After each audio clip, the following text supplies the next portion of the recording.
Good day, nurses. Now let's discuss thrombophlebitis. So when you say thrombophlebitis, from the word thrombo and itis, ibig sabihin, there is an inflammation sa blood vessels natin plus clot formation. Kaya nagkakaroon daw ng inflammation and clot formation doon sa ating vessels or sa ating vein. Okay, so meron tayong 3 common site kung saan nagkakaroon ng inflammation and clot formation. Yung first one natin ay yung tinatawag nating saphenous vein.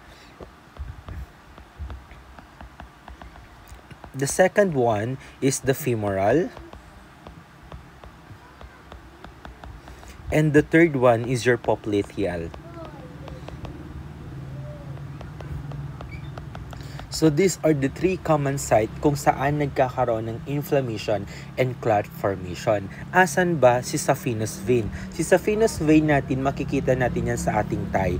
Okay? Dito, itong part na to, that is your saphenous vein. Pag once naman na femoral, okay, doon yan sa may singit part. This is your femoral vein. Your popliteal doon sa likod ng tuhod. So kung itong bilog na dyan, yung circle na yan, yan ang tuhod. Sa likod niyan, doon matatagpuan yung ating popliteal vein. So these are the 3 common sites kung saan nagkakaroon ng clot formation. Pero ano ba yung mga possible reason kung bakit nagkakaroon ng inflammation and clot formation? Okay, so we have risk factors. Yung una natin, because of the IV infusion therapy.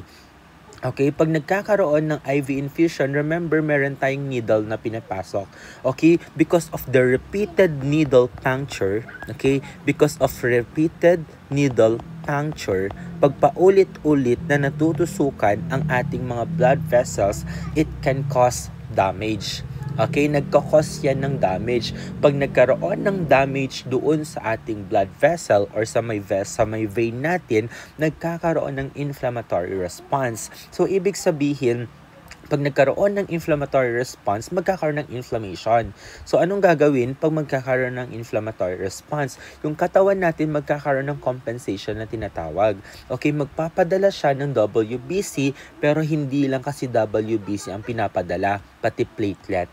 Remember, pag may platelet at may RBC, nagkakaroon ng clot formation. Ang problema kasi natin dito, pag nagkaroon ng inflammation, hindi lang konti na platelet ang pinapadala. Nagkakaroon tayo ng tinatawag na platelet aggregation. Okay, yung platelet aggregation yan, sobrang dami ng platelet na pinapadala. Kaya risk siya for clot formation. Next naman natin, because of the IV medication. Okay? Because of the IV meds. And what are the examples of IV medication? Itong meds na ito yung talaga nagkakos ng irritation. Okay? Siya yung nagkakos or kumbaga irritating medication siya sa ating veins. Anong example natin? Your potassium chloride and your antibiotic. Okay? Your potassium chloride and antibiotic, kaya natin sila binibigay ng slow push, okay, slow administration, dahil kapag masyadong mabilis ang pasok or ang flow rate, it can cause irritation sa ating blood vessel. Pag nagkaroon ng irritation, magkakaroon ng inflammatory response. Ganun din, magpapadala din siya ng platelet. Magkakaroon ng platelet aggregation. Pag once na merong platelet, okay, pag masyadong madaming platelet at nagkaroon siya ng exposure kay RBC, magkakaroon tayo ng clot formation. Kaya merong inflammation and may clot formation ay possible risk factor ang IV infusion therapy. Second one, because of trauma or injury. Okay? Kapag once na may direct cut or compression doon sa veins natin or nagkakaroon ng wall injury sa may endothelium, ganun lang din, nagkakaroon ng inflammatory response. Pag nagkakaroon ng inflammatory response, nagpapadala ang ating katawan ng platelet. Kaso nga, merong platelet aggregation. Ibig sabihin, masyadong madaming platelet na pumupunta doon sa site ng injury that can cause clot formation. Next natin, your prolonged immobility or sitting. Kapag ikaw ay matagal na nakaupo at matagal na hindi gumagalaw. Kapag once na may prolonged immobility tayo or sitting, nagkakaroon ng venous stasis. Okay? Nagkakaroon ng venous stasis. So class, kapag once na hindi tayo gumagalaw, ang ating muscles ay naka-relax lang. Okay, naka-relax lang kapag inactive tayo, yung muscles natin doon sa ating paa ay naka-relax lang. Remember, ang ating blood vessels, ang ating arteries, and ang ating veins made up of 3 layers. Meron tayong tunica intima, your tunica media, and your tunica adventitia. Si tunica media natin is made up of muscle. This is the muscular layer ng ating artery. Pag once na hindi tayo gumagalaw, naka-relax lang ang ating muscles. Naka-relax na yung muscle layer ng ating artery. So, walang contraction na nangyayari. So, kaya nagkakaroon ng blood flow, okay, because of the contractility na ginagawa ng ating mga muscles. Okay, so kapag once na inactive ka, ibig sabihin relax na yung muscle mo, walang contraction na nangyayari. Ibig sabihin stagnant lang yung dugo. Pag once na stagnant yung dugo, ibig sabihin siya ay what they call this one, hindi nagagalaw or nakatambak lang. Remember, pag tayo ay nagkatay ng parang manok or baboy, pag sinet aside mo yung dugo, inilagay mo siya sa may isang container, sabihin natin. 'Di ba yung container is meron siyang 4 corners? Ano nangyayari doon? Stagnant lang siya. Walang flow na nangyayari doon. Stagnant lang. Kapag once na stagnant yung dugo, yung blood na pinaglagyan mo doon sa container, na pinaglagyan mo yung blood ng manok, ano na observe mo dun sa blood, 'di ba namumuo siya? Ganun lang din kapag sa ating katawan. Kapag once na hindi tayo gumagalaw, walang contraction na nangyayari. So therefore, walang movement ng dugo. Pag stagnant yung dugo, risk yan for clot formation because of the venous stasis. Okay? Next natin your varicose vein. Okay? Pag varicose vein naman, okay, pag varicose vein, may venous stasis and may endothelial injury. Always remember, pag may varicose vein, may venous stasis and may endothelial injury. Okay? Bakit nagkakaroon ng venous stasis? Remember class, pag varicose vein yan, dilated yung ating blood vessel. Okay? Dilated yung ating blood vessel. Bakit? Dahil incompetent yung ating valve. Okay? Sa ating blood vessels kasi, sa ating sa ating katawan, okay, yung ating vein, meron siyang valve na tinatawag. Okay? Check ko lang. Ito, this one. Okay. So, ito yung ating blood vessel. Ito yung vein natin. Okay? Ito yung vein natin. Ito, okay, ito, these are the valves. Okay? Ito, yan ang mga valves natin. Ang problema natin kapag varicose vein, nagkakaroon ng dilation or nag-e-enlarge daw yung ating vein. Bakit? Dahil itong valve natin is incompetent. Ibig sabihin, hindi nagfa-function properly. Ano ba ang function ng ating valve? Okay, ano bang function ng ating valve? Remember, ang valve natin, okay, to prevent regurgitation. It maintains yung one-way ng flow ng dugo. So, ibig sabihin, kapag once na nakalagpas na dito sa valve, hindi na siya pwedeng bumalik. Kaso ang problema natin, incompetent yung ating valve sa may vein natin. So, kapag once na incompetent siya, hindi siya nagfa-function properly, pag once na nakalabas na yung dugo dito, instead na umalis na siya, pumunta na sana at bumalik sa ating puso, ang nangyayari dahil siya ay incompetent, nagkakaroon ng backflow. Pag once na nagkaroon ng backflow, yung dugo, mag-i-stay ngayon siya dito sa area na to. Okay? Yung dugo, mag-i-stay dito sa area na yan. Okay, bakit? Kasi nga, naka-close na yung valve. Okay, naka-close na yung valve kasi hindi na pwedeng bumalik eh. Ito, incompetent. Pero ito, hindi siya incompetent. Ibig sabihin, nagfa-function siya properly. Mag-o-open lang yan kapag may dugo na dadaan sa kanya pataas. Pero hindi yan mag-o-open kapag may dugo na babalik sa kanya pababa. So, naka-close lang siya. Ang tendency, nagkakaroon ng backflow. Ano nangyayari? Nag-i-stay yung dugo sa area na ito. Okay? Nag-i-stay yung dugo sa area na to. Pag once na maraming dugo, remember, sabi natin ang ating katawan, kailangan niya magkaroon ng compensation. So, ang ating veins, okay, pag once na maraming dugo, ang nangyayari, nagkakaroon ng weakness. Okay, nagkakaroon siya ng weakening. Okay, nagkakaroon ng weakening nung lining ng ating blood vessel or ng ating vein. Kaya ang tendency, dahil masyadong madami na yung dugo, nagkakaroon siya ng dilation, lumalaki. So ngayon, kapag once na, sabi nga natin kanina, incompetent yung kanyang valve, paano nagkakaroon na clot formation? Kasi bumabalik yung dugo. Pag bumalik yung dugo, dumadami, nag-i-stay sila dito. Pag once na na-stuck sila dyan, risk yan for clot formation. Kaya one of the reason kung bakit nagkakaroon ng thrombophlebitis because of varicose vein. Next one natin, your post-operative state. Kapag post-operative state class, meron tayong virtuous triad na tinatawag. Okay, meron tayong virtuous triad. Kapag ikaw ay post-operative, okay, risk ka dito sa may virtuous triad na tinatawag natin. Meron tayong endothelial injury. Okay, these are the virtuous triad. Okay, your endothelial injury. Your second one is the venous stasis. And the third one is your hypercoagulability. Hypercoagulability. Okay, so these are the virtuous triad. So ano nangyayari dito? First natin your endothelial. Okay, nagkakaroon ng endothelial injury. Bakit nagkakaroon ng endothelial injury? Because of the surgical manipulation or IV therapy. Okay, because of the surgical manipulation or IV therapy, kaya nagkakaroon ng injury dun sa ating veins. Second one, venous stasis. Bakit may venous stasis? Because of anesthesia. Pag once na may anesthesia, okay, nag-administer ng anesthesia, napaparalyze ang ating katawan, okay, napaparalyze siya, and then kapag nagkaroon ng paralyzation ng ating katawan, syempre immobility tayo.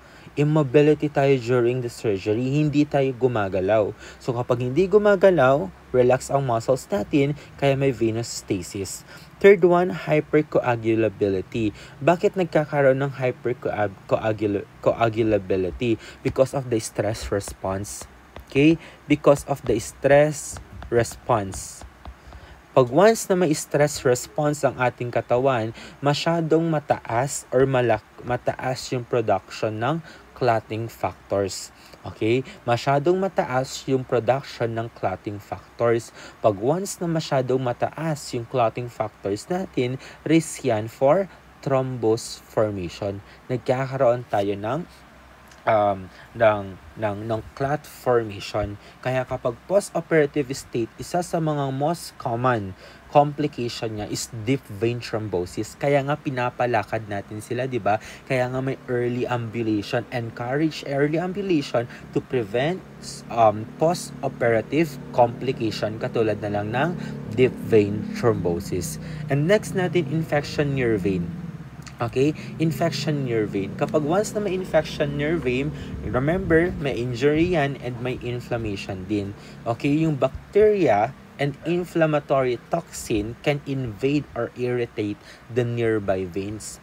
Okay, yung bacteria and yung inflammatory toxins, pwede niya kasing i-irritate yung mga malalapit na vein. It can cause damage. Pag may damage, may inflammation. Pag may inflammation, may platelet aggregation. Risk for clot formation. Next natin your pregnancy. Okay? Pag pregnancy naman, may venous stasis and hypercoagulability. Okay? Nagkakaroon ng venous stasis and hypercoagulability. Bakit? Okay? Remember, kapag once na-enlarge ang uterus, okay, it compresses the pelvic vein. Okay, pag enlarge ang uterus, it compresses the pelvic vein. Pag kinompress ang pelvic vein, reducing the venous return from leg. Hindi nakakabalik, okay? Nagre-reduce yung return or yung blood return from the legs. Kaya nagkakaroon ng stasis. Then kapag once naman na pregnant, okay, yung hormones na estrogen and progesterone mataas during those time. Kaya increase din ang ang clotting factor production. Okay, dahil kapag mataas ang estrogen, mataas ang progesterone, mataas din ang production ng clotting factor, kaya merong hypercoagulability. Kaya risk tayo for thrombophlebitis kapag meron o kapag ikaw ay pregnant. Okay, so these are the common risk factors ng ating thrombophlebitis. Ano yung mga clinical manifestation natin? Okay, what are the clinical manifestation? Una, okay, nagkakaroon tayo ng localized pain. Okay, localized pain and tenderness along the vein. Okay, may pain siya. Second one, redness and warmth. Okay, may redness and warmth over the site.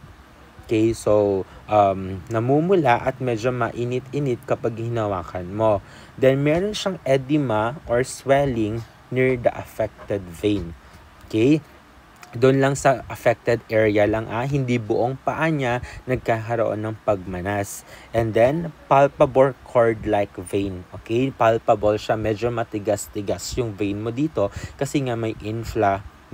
And of course, because of inflammation, may low-grade fever. So these are the manifestation of your thrombophlebitis. Ano yung mga diagnostic procedure natin? Meron tayong tatlo. Una natin your venography or your phlebography. Okay, from the word graphy, we use radioactive dye. Okay, so para ma-visualize natin yung vein, okay, kung saan ba talaga yung site nung clot formation or nung inflammation. Okay, so pag may radioactive dye, we need to ask the patient if meron siyang allergy sa iodine by asking kung may allergy sa seafoods or seashells. Okay, so yun yung kailangan nating itanong. And then next, your Doppler ultrasonography. Okay, so Doppler ultrasonography, okay, binivisualize natin dito yung blood flow. So makikita natin kapag may thrombophlebitis, may impairment doon sa flow ng dugo sa may affected area. And lastly, your venous pressure measurement. Usually high in affected limb until collateral circulation. So yun yung ma-observe natin sa ating venous pressure measurement. Okay? So anong management natin? Okay? So management natin, minsan nagbibigay tayo ng anticoagulant. Okay? Nagbibigay tayo ng anticoagulant para sa what do you call this one? Para sa thrombophlebitis. Okay? So nagbibigay tayo ng anticoagulant. Kaya hindi tayo nagbibigay dito ng thrombo, what do you call this one? Anticoagulant and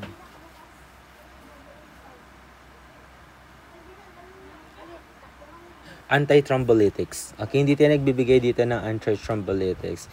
Nagbibigay lang tayo dito ng, usually, nagbibigay tayo ng anti-inflammatory. Okay? We give anti-inflammatory. Anong anti-inflammatory ang binibigay natin? Your NSAIDs. Okay? NSAIDs ang binibigay natin sa pasyente natin. And then, aside from that, okay, binibigyan din natin yung pasyente natin ng, aside from NSAID, IV therapy. Okay? Minsan, nagbibigay ng IV, pero usually, binibigay natin dyan NSAID, anti-inflammatory.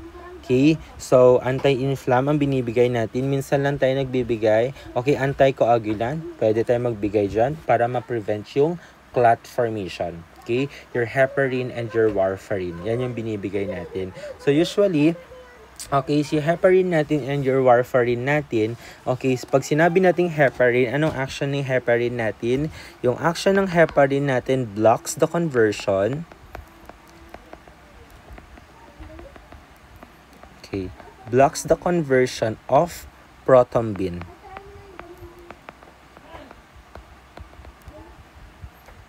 to thrombin. And reduce formation. Okay, so yan yung action niya. Yan lang pala. Blocks the conversion of prothrombin to thrombin. So yan yung action niya para ma-reduce yung thrombus formation. Okay? So ano, your heparin given siya IV. Binibigay siya IV. So we need to monitor the PT. Okay? We need to monitor the PT. Okay? Your prothrombin time. Okay? Your PT ang kailangan nating i-monitor kapag nagbibigay tayo ng heparin. So, kailangan pa nagbibigay tayo ng heparin, dapat always available lang yung ating antidote in case of toxicity, your protamine sulfate. Okay? So, pag warfarin naman, ang action naman yan, it blocks the synthesis. Okay? Blocks the synthesis. Okay? Blocks the synthesis of clotting factor. Blocks the synthesis of clotting factor. Clotting factor 8, 9, and 10. And thrombin and prothrombin. Okay? So, yan yung ginagawa natin sa warfarin. So, kapag once na warfarin yan, binibigay natin yan oral. Okay? Binibigay natin siya oral. Binibigay natin siya oral kapag warfarin. Kapag heparin, IV lang siya. So, eto, oral route yan. Ang chine-check natin dito, your PTT. Okay? We check the PTT or the partial thromboplastin time. Okay? We need to check the partial thromboplastin time. Pag once naman na heparin, prothrombin time. Okay? So, kailangan pag nagbibigay tayo ng warfarin, kailangan din nating i-check. Okay? Kailangan din, dapat readily available ang ating antidote in case ng toxicity. So, we give vitamin K. Okay?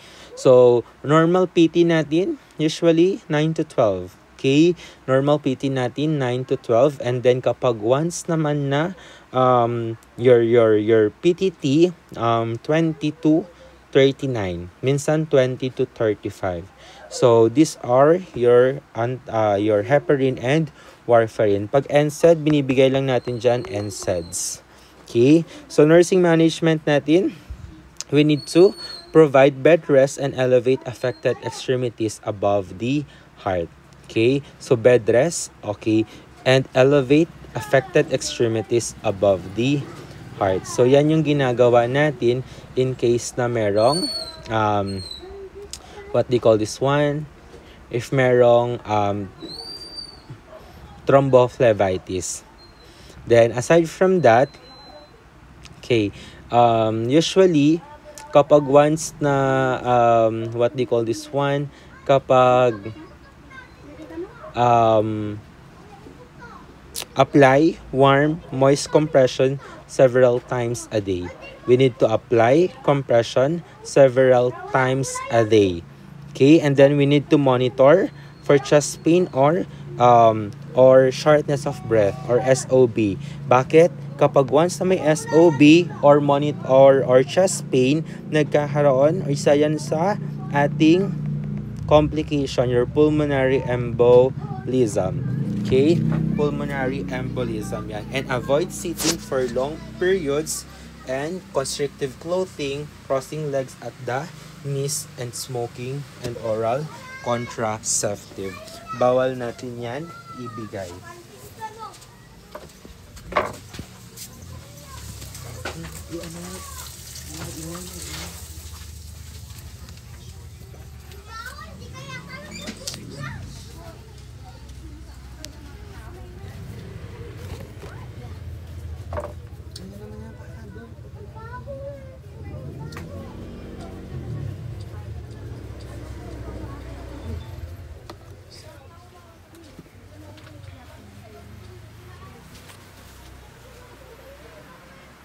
Okay? Avoid sitting for long periods.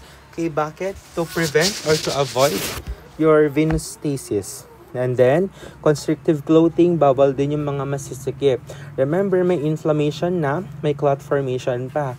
So, ang tendency, decrease na. Okay, decrease na yung blood flow natin. Pag once na pinasuot mo pa yan ng masisikip, mas lalong mai-imped or, okay, mas lalong ma-obstruct. Wala na ngayong blood flow. Okay, so kapag walang blood flow, risk yan for your complication, yung tinatawag natin na ulcer.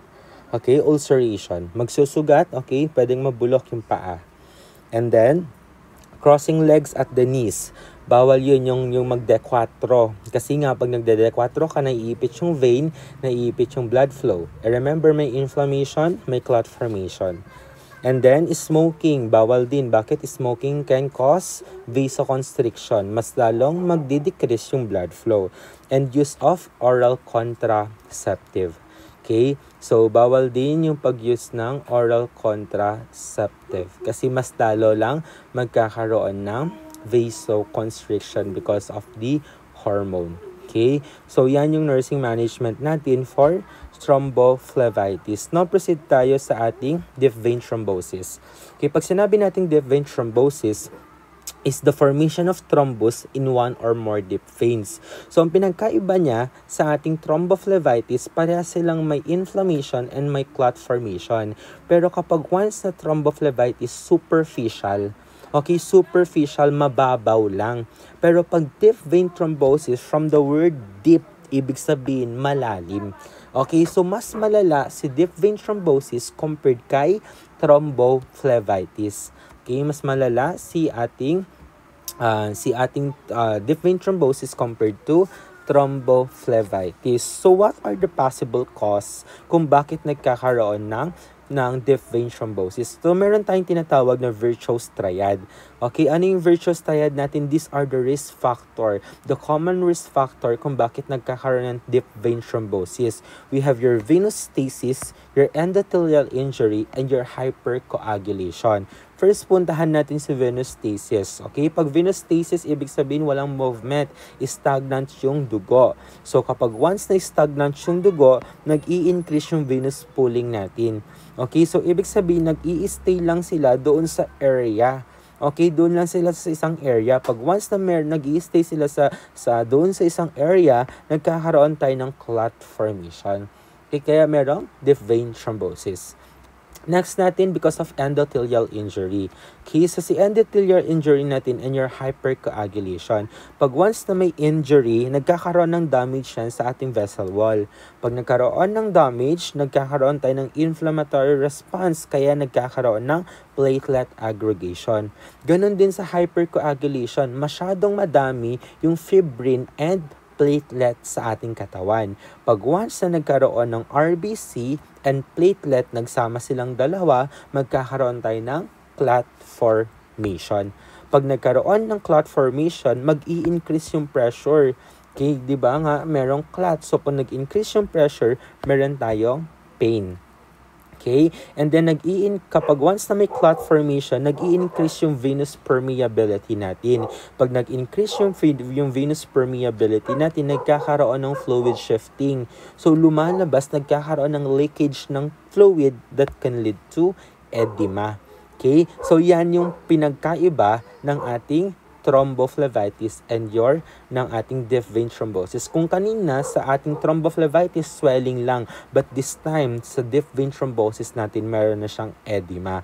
Okay? May edema na siya. So usually, meron tayong pathognomonic sign. Okay? May pathognomonic sign tayo dito. Okay? Anong pathognomonic sign natin dito? Yun yung tinatawag nating Hohmann's sign. Okay? Yan yung Hohmann's sign natin. Ano ang Hohmann's sign? Pain on dorsiflexion. Okay? Pag didorsiflexion mo, yung iyong extremities at nagkaroon ng pain, that is Hohmann's sign. Positive for Hohmann's signs. Possible yan for deep vein thrombosis. Kung kanina, may warmth, okay? Medyo mainit-init, kapag once na hinawakan mo yung extremity or yung affected extremity sa thrombophlebitis, this time sa deep vein natin is medyo cool na siya. Cool to touch na. Bakit? Kasi may total occlusion na. may total occlusion na unlike kanina sa thrombophlebitis, meron pa ring blood flow. Okay, may blood flow pa rin. Pero pagdating kasi dito sa ating deep vein thrombosis, impede na. Okay, may total obstruction na kaya wala na siyang blood flow. Kaya malamig na yung paa or extremities nung affected extremity ng pasyente natin. Okay, so ano yung ating management? We need to avoid massage, avoid warm compress or cold compress, and elevate legs. We need to avoid this one. Pero sa thrombophlebitis, pwede tong mga to. Okay, pwede tong mga to. Bakit bawal ang massage sa deep vein thrombosis? Pag once na minassage mo yung affected area, pwedeng ma-dislodge. Okay, pwedeng ma-dislodge yung clot. At kapag na-dislodge yung clot, magta-travel yan papunta sa iyong lungs. Magkakaroon tayo ng complication na tinatawag nating pulmonary embolism. Next, bawal ang warm compress. Pag warm compress, dilation. Pag once na pinadilate mo yung blood vessels, madi-dislodge yung clot, pupunta sa lungs, pulmonary embolism. Next, bawal din ang cold compress. Bakit? Pag once na nag-cold compress ka, mas lalong magko-constrict yung ating blood vessels. Pag nag-constrict yan, mas lalong maiipit yung vein natin, walang blood na dadaloy. Okay? And lastly, bawal siyang i-elevate. Bakit bawal siyang i-elevate? Okay? Kasi pag once na in-elevate mo, may possibility na ma-dislodge. At pag na-dislodge yan, risk yan for pulmonary embolism. So, ito yung pini-prevent natin sa deep vein thrombosis natin kasi one of the most complication ng DVT is pulmonary embolism. At kapag pulmonary embolism yan, this is an emergency situation. Bakit? Kasi nga ma-obstruct yung airflow. So, pag once na wala ng daluyan ng hangin, pwedeng mag-decrease ang ating tissue perfusion and oxygen saturation that can lead to death.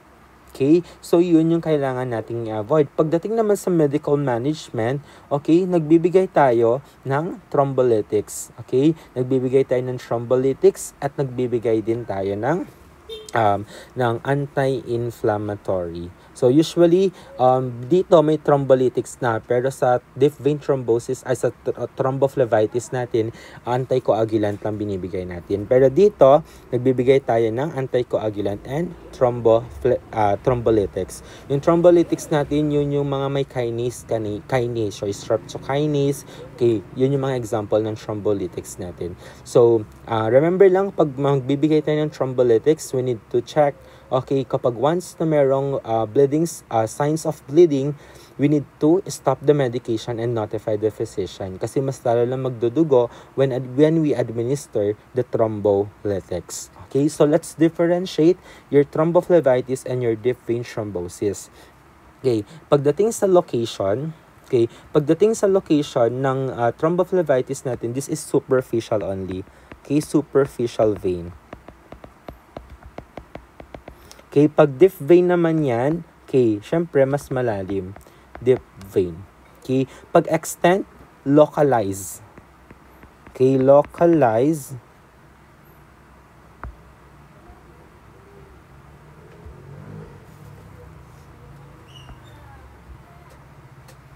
Okay, usually localize yan, yung extent niya.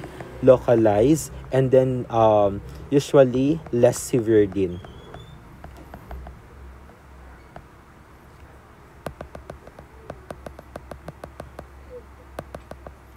Okay, less severe.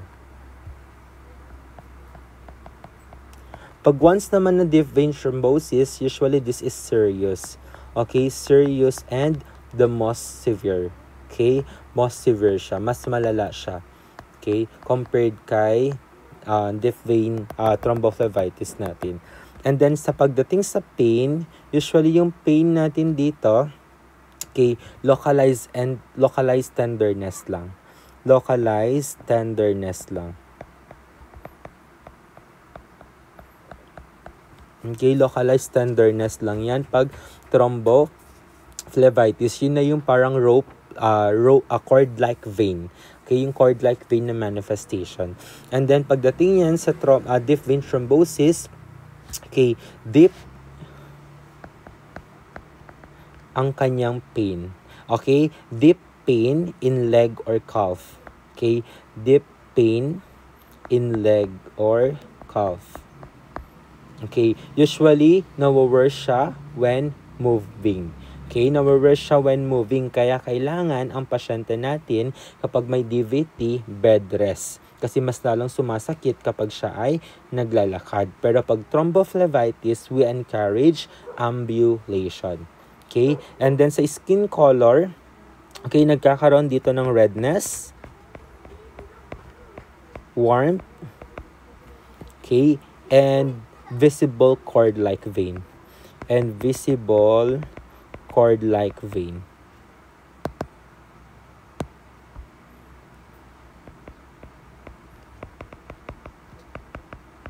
Okay, pagdating naman yan sa sa deep vein natin, sa deep vein naman natin, yung ating skin color usually may appear pale and cool. Okay, may appear pale, cool, and cyanotic. Okay, cyanotic. And then, for the swelling, okay, swelling, mild swelling lang dito, usually localized. Kung saan lang yung location or yung affected area, doon lang may swelling. Pero dito, meron ng edema. Ibig sabihin, yung buong extremity nagkakaroon ng edema. Okay, entire limb niya nagkakaroon ng edema. And then next, your complication natin. Complication natin dito, usually your cellulitis. Cellulitis or ulceration formation. Pero kapag once naman na ating DVT, it's pulmonary embolism. Pero may possibility din na magkaroon ng pulmonary embolism sa thrombophlebitis natin, pero most common kasi siya sa DVT. Okay? Usually cellulitis kasi blood flow ang problema natin dito sa ating thrombophlebitis. And then for activity, okay, activity natin, we encourage ambulation. Okay? Pwede ang ambulation. Pero dito, kailangan bed rest. Okay? Kasi dito, minemaintain natin na kailangan magkaroon pa rin ng blood flow sa ating thrombophlebitis para hindi magkaroon ng cellulitis. Okay? Kasi pero pagdating sa deep vein, kasi mas lalong sumasakit yung kanyang paa kapag naglalakad, kaya bed rest lang. Yung care natin, okay? Yung care natin dito, warm compression. Okay? Magbibigay tayo ng warm compression. Pero bawal yan sa DVT. Then we also give elastic bandage. Okay. So yan yung ibibigay natin sa pasyente natin. And then pwede din ang elevation. Pero bawal sa DVT. Okay, bawal sa DVT. Pag once naman na deep vein thrombosis, avoid massage, avoid warm or cold compress, and avoid elevation. Okay, and then for medication, we give NSAIDs and anticoagulant. Pag once naman na DVT, we give your anticoagulants and your thrombolytics. Okay, anticoagulant and thrombolytics. Okay, and for compression, okay, sa compression natin, we add binibigay natin dito yung elastic stockings. Kapag once naman na DVT, nagbibigay din tayo ng compression, pero ang binibigay natin dito your graduated. Your graduated compression. Okay, anong pinagkaiba ng ating what do you call this one? Ng ating elastic compression and ng graduated compression natin. So usually ang pinagkaiba ng ating what do you call this one? Ng elastic and yung graduated natin, sa elastic kasi natin, okay, sa elastic natin yung compression ay pare-parehas. Okay, pare-parehas. Kung ito ang extremity,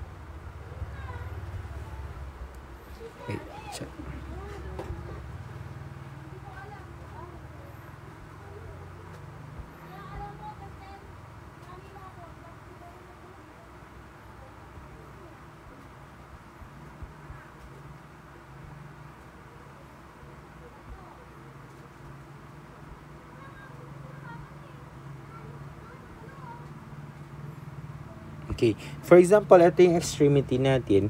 Pag magko-compression tayo, okay, pag magko-compression tayo, kung ito yung extremity natin, okay, ang ginagawa natin kapag once na compression yan, okay, pag once na compression yan, yung sa thrombophlebitis natin, okay, yung elastic compression, same kasi, okay, same kasi. Yung for example, naglagay ka ng compression dito, yung pressure ay same from top to bottom. Pare-parehas yung pressure. Unlike kapag yan ay a graduated compression, si graduated compression andito lang sa area. Okay? Andito lang sa area na to yung mga pressure. Okay? So, dito matataas yung pressure. Unlike doon sa graduated natin, same lahat yung pressure. Pero dito lang masyadong malakas yung pressure. Okay? Diyan lang medyo mataas or malakas yung pressure. So, yun yung ginagawa natin. Okay? So, yun yung binibigay natin. So, usually, pag once na compression yan, nagbibigay tayo, okay, kapag once na compression ang pinag-uusapan, sa thrombophlebitis, we do not apply. Okay? Do not apply compression if in case na acute. During acute phase. During acute phase, bawal ang compression. Kailan ka lang magbibigay ng elastic stockings or ng compression natin? Kapag nawala na yung inflammation. Okay, kapag walang inflammation, doon ka na magbibigay ng elastic compression. Okay, doon ka lang magbibigay. Pag once naman nag-graduated, we apply compression, okay, para ma-promote yung venous return and prevent recurrence. Okay, so usually nilalagay talaga natin, okay, hindi natin tinatanggal. Tinatanggal naman natin yung ating general, okay, yung graduated compression natin. Okay, usually ginagawa natin yan, okay, para ma-improve yung blood flow and prevent venous stasis. Okay, so yun yung pinagkaiba ng ating elastic at saka ng ating graduated. Si graduated, andito lang pressure, so nilalagay natin yan every time na para ma-prevent yung reoccurrence. Pero si elastic stocking natin, okay, hindi natin siya pwedeng i-apply if in case na nasa acute phase pa lang. Ilalagay lang natin siya kapag wala ng inflammation. Yan si ating deep vein thrombosis and your thrombophlebitis.